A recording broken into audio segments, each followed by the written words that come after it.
So we've all been quarantined. Some of us have been able to get out a little bit.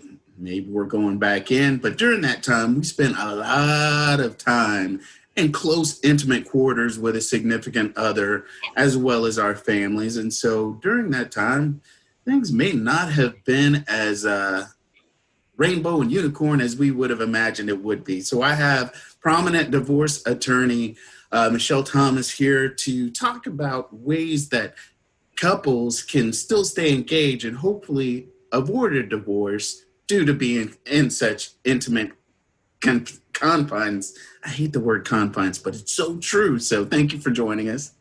Thank you for having me. Thanks so much. So what can people do? I mean, I spoke to a relationship expert as this thing was going, and I was like, it's going to be a lot of people coming out of this not doing so well. And we are seeing some of that, but what you've got ideas on how people can maybe keep fighting the good fight.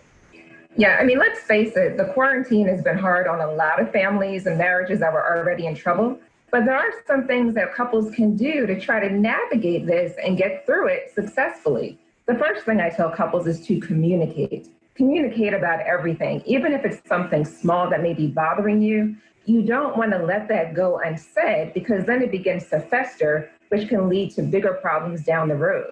The other thing you want to do is respect each other's time and personal space. And that way you ultimately get to value the time that you spend together. So previously, maybe you saw each other on weekends or maybe you didn't have as much time. Now that people have been in each other's space 24/7, you kind of take that time for granted. So it's important to give each other some space and then come together and value and spend quality time with each other and not lose sight of that. All right, so let's touch on that. Let's go back one to communication and then the fact that, we are spending so much time together because basically most of us spend 3-4 hours with our family each night. And then the weekends, everybody's busy with X, Y, Z. So you might have been able to say like your hair is out of place before, but now that you've been in it together, your hair is out of place. Oh, what are you trying to say? So how can you make those conversations less confrontational, even if that wasn't the intent, but everybody's feeling that vibe? Sure. First of all, be polite.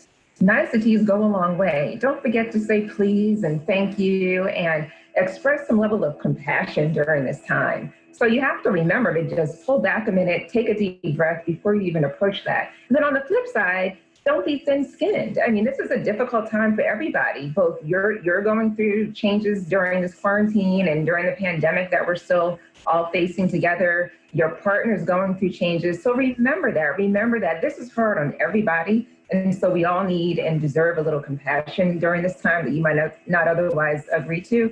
But most importantly, just remember to be polite, be kind to your partner. Don't forget to say please and thank you. Those little niceties go a long way. Taking notes. What else you got for us? One of the biggest issues I have to tell you that I've seen come up is a lack of gratitude and a lack of appreciation, taking your partner for granted. It is so important, especially now, to express gratitude, even for the smallest things, whether it's just making you coffee in the morning or taking out the trash, which may otherwise be a mundane task. At this time, it would help you to navigate this road a little bit better and ultimately make it through it. So as a married couple, if you remember to appreciate each other and don't take for granted that your partner will always come home, because once the various stay-at-home orders are lifted and everything returns to, everything's open again, they may then act on some of that resentment. So you want to try to minimize the resentment, demonstrate appreciation throughout the process. I also tell couples to seek help when necessary. A lot of therapists, marriage counselors, family therapists have been offering remote sessions, and they're still available to help couples. So before it becomes an explosion, when you see that